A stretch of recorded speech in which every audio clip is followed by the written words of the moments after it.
So for this video, I'm going to be going over the trades I took on trading day 21, that is Wednesday 16th July 2025. So this is what we had.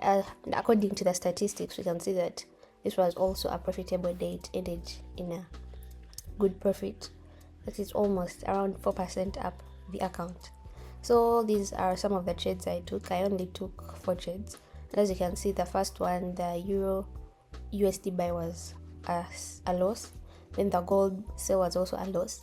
And then for the indices, that is the Nasdaq and the US 30, they were sells and they were in profit. And as I had said earlier on in the very first video for the review of Monday and Tuesday, I was looking for sales according to what I had explained earlier on. And yeah, we can see that here I took sell setups as well. So for the during, I wasn't able to capture the before, but this is what happened in the during phase of it. So we had this on Wednesday. As we can see, I drew out the dealing range between the swing high and the swing low, and we can see that price had hit the equilibrium, much as it never went into this deep premium zone as I wanted it to, but this was enough to help me get that sale, because normally we sell in the premium. And yeah, so we had this was my setup, and I was targeting Monday's low, much as we never hit the target. Price stopped somewhere here and then it continued going up. So this is what happened. This was so for the entry, this was the entry. It was off of this volume imbalance. Then we had that came, I placed my limit order there, and then I was filled here. And then price started moving, and then it moved down. This was the after, and I'm going to explain it more on the chart. This is just an overview of what I had channeled.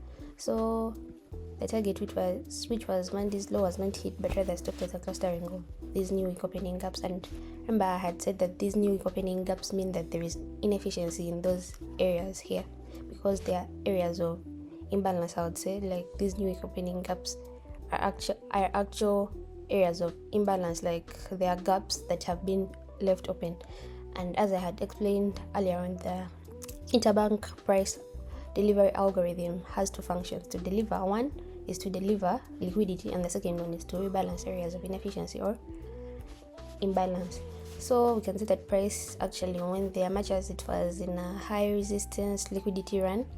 It actually went there, and I just got out from here because I wasn't very confident that price would reach Monday's low. As we can see that this kind of price action we had here.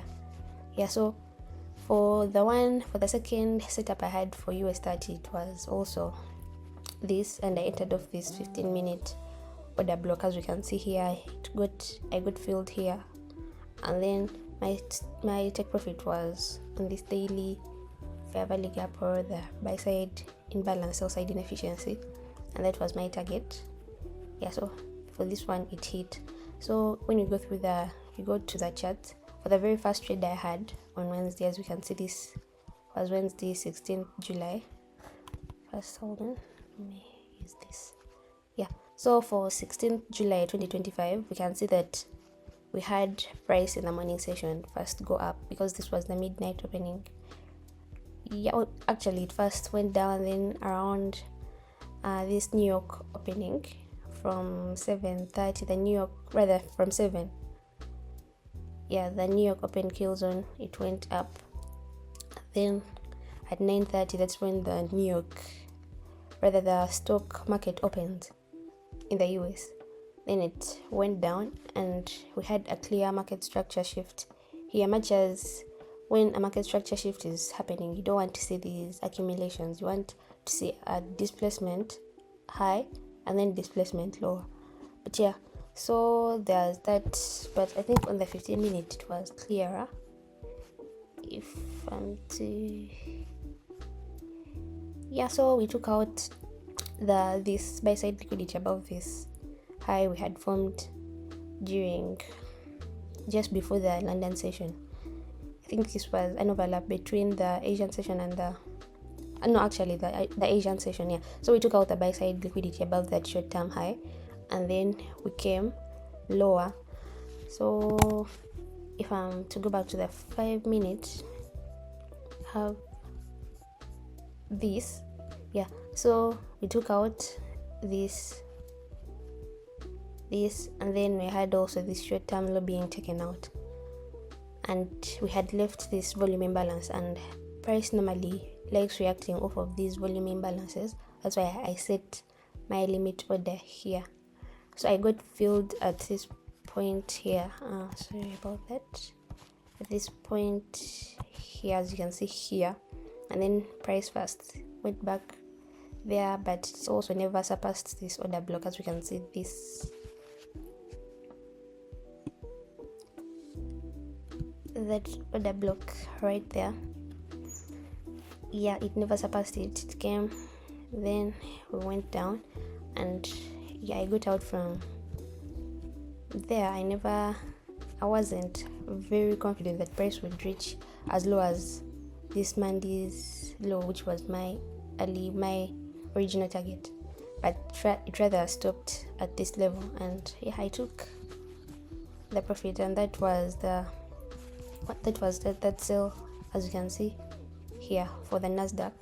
For this point here, you can even relate the price levels. This was the entry and this was the exit.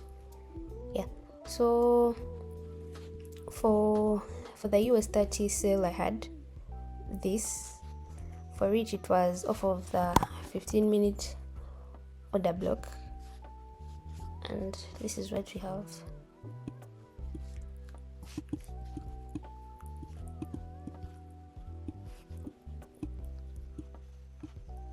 And you can see that price here also, it made a market structure shift. Yeah, so we had this high being taken out, and then the low that led to that high also being taken out, and then we had that market structure shift. This was the thing. This is the high. They took out the buy side liquidity above this short-term high, and then also this short-term low that led to this high was taken out in this displacement lower. So I placed my limit order at this order block right here, the 15-minute order block, and as you can see, I got filled at this point here, at this week here, and then my target was the daily BC. If I can show it to you on the daily time frame, there was a fair value gap around this level, and this is Wednesday. Yeah, so this was the fair value gap I was targeting, this on the daily. I use the line here, you can see the daily BC, or the buy side imbalance, sell side inefficiency. Yeah, so this was my target, the daily fair value gap, or BC. Yeah, and as we can see that this was Wednesday's candlestick. Price actually came, hit, it even never reached 50% of this fair value gap, or the consequent encroachment, meaning that price is still bullish, strongly bullish. Yeah, so that was the trade. If I can go to the 5 minute, this trade was actually fast. I think there is some volatility that came into the market and it made it go very fast. Yeah, around this point, I don't know why this doesn't show that it actually went to that order block on the 5 minute, but on the 15 minute it actually tapped it. But yeah, that was the whole narrative of the trade. And yeah, I took my take profit. My profit from here, my stop loss was above this, because again, as I have always been explaining before, that I placed my my stop losses at a level that has taken out, or has a level that has created a stop hand, because now this has become an intermediate high, and it's going to be very hard for price to take it out unless it meets its objective. That was this side, and then after taking out that, or after hitting that level of inefficiency, which was the fair value gap, it then came and took it out there, and then that's how Wednesday closed, because now this is the new day opening gap. Here we had the new daily candlestick form for Thursday. If I can, oh no, yeah, it can't show, but yeah. Then that's what we had on Thursday. And the reason as to why on Thursday I never took any trades, as you can see here. On Thursday I never took any trades on the indices, but rather I had this buy setup for GU, as I'm going to explain it as well. Remember I had said that I was looking for sell setups, and on Thursday when the market opened at 9:30 here, this is Thursday, right? You can see that I expected, for the first thing, I wanted to see the reason as to why I marked this London high. I thought that price would come, take out this buy side liquidity, and then make this market structure shift and then continue down, but that is not what happened. So I never entered. I never had any sell setup. And as we can see, I realized later that this SMT was actually signaling a buy, as you can see here. Sorry about that. See, yeah, so we can see that the Nasdaq made a lower low at this time at around 9:30. That's when the stock market opens at this point. But then these other two indices were making higher lows. This is the US 30, and then this is the US 500, the S&P 500. Yeah, for these ones they were making higher lows. So for if I was to buy, I would be buying either US 30 or US 500, because they would be the ones that are easier to buy, because this one made a lower low, meaning it was going to be kind of hard for it to go up. Yeah, but yeah, that was Thursday. I never took any trade, as I've explained. So for GBP USD, for the buy, for this buy I had here, it actually played out, but I got out. I think I was still setting my take profit before, and then they hit the stop loss. But this was the before, this was the setup right here. And then when I saw this setup clearly form, I just left it. I was just step reading it, but I never executed, or I never put any risk on. But yeah, this was the before, this was the trade, the setup I had. We had this SMT divergence between the GBP USD and the Euro USD, as this one was making a higher low, this one was making a lower low, meaning G was the one that was going to buy easily. Yeah, so that's why I placed the sell setup, rather the buy setup here. And then we had this got triggered here. I entered off this bullish order block, as you can see here, marked by the plus OB, and I placed a stop loss here. As I've always told you before, I always place my stop losses after a swing, after a stop hunt has happened. And here we had a clear market structure shift. As we can see that price took out this short-term low, and then also this short-term high here. So it took it out down here, and then tapped into this order block, and then started going up. So this is what we had. This is all on the 5-minute time frame, and this was the during. I got this. I would be in for the execution, but remember, I never took this setup. So this is what happened. It went, and then so this was the loss I had made earlier on. This is what the $16 loss I made. This was the first setup I got on GBP USD, and this was the whole narrative. And as you can see, the mistake I made was that I never left this trade to play out very well, and I even violated the way I placed my stop losses, because for this trade my stop loss was supposed to be here, not here.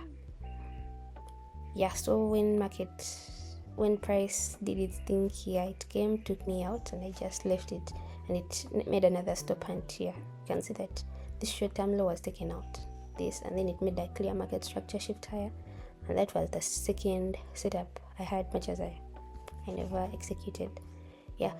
So also here my original target wasn't hit. My original target for this setup was the previous daily high. As you can see here, it wasn't hit, because remember this candlestick, it was I'm forgetting the news, but there are some news that caused this volatility, and then the price actually stopped at, you can see the body of these two candlesticks.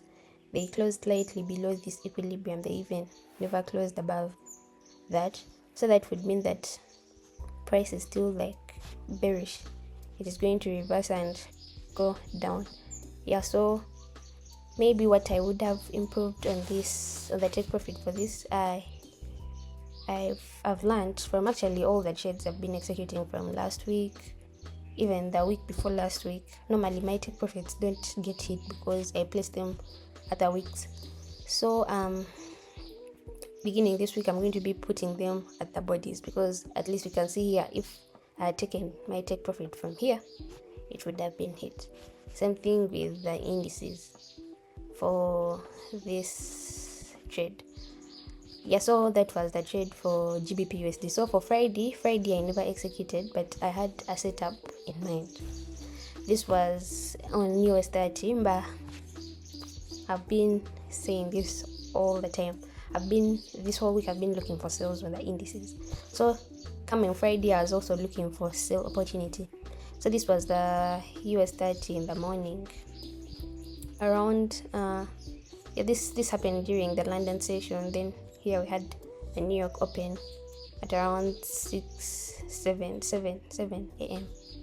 Yeah, so I placed my sell limit here, but I after deleted it because I was scared of losing the profits I had made during the week, because normally on Fridays I make losses. So that was the fear I had for this. So that's why I deleted the execution or my sell limit.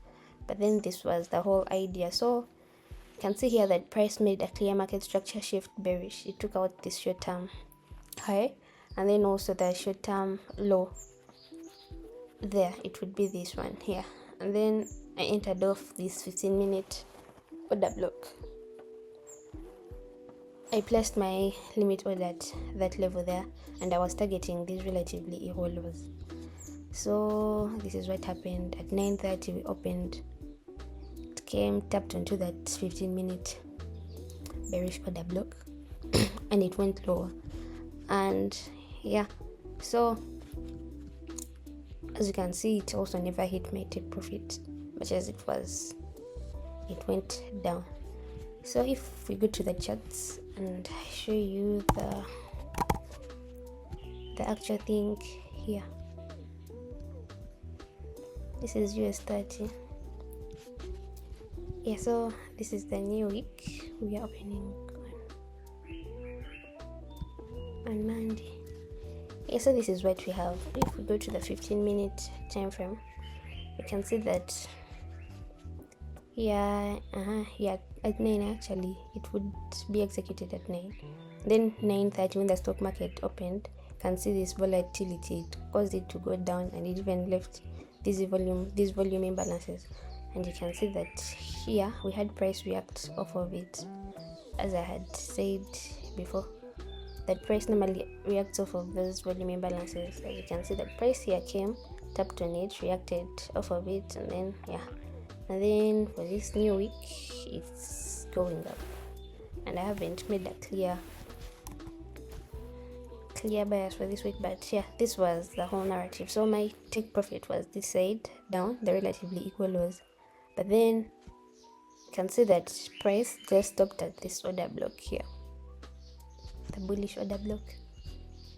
And if we are to even draw out the dealing range from here, because these are relatively equal lows, let me just take it from this side to this side. Yeah, we can see that price was even, it hit this OTE. So yeah, there is a higher chance that it was going to go up, much as I never had that in mind. I just saw it later on. But yeah, that was it for Friday. I never executed, and that's how I closed my week. Yeah, so basically that was it, and I closed the whole week up 1%. This is the challenge we are currently on. Yeah, so for this week, at least if I can, the goal is to pass the challenge, meaning I need to make 7%. And also I forgot to mention, like, my risk, the percentage I risk on this challenge is 0.3%. So every time I make a profit of at least 1%, I at least know now I have 3 times of risking, because 0.3 times 3, that is 0.9. So every time I have a trade that goes to like a profit of 50, I first close it, and if I have the other one, I can let it run. But so long as I get that 1% profit, then I'm pretty sure that I have 3 more chances to put risk 1 of 0.3%. Yeah, so that's it for this video. Probably we'll be making more content for this coming week, for this week. Yeah, 21st July, and that would be trading day 2023.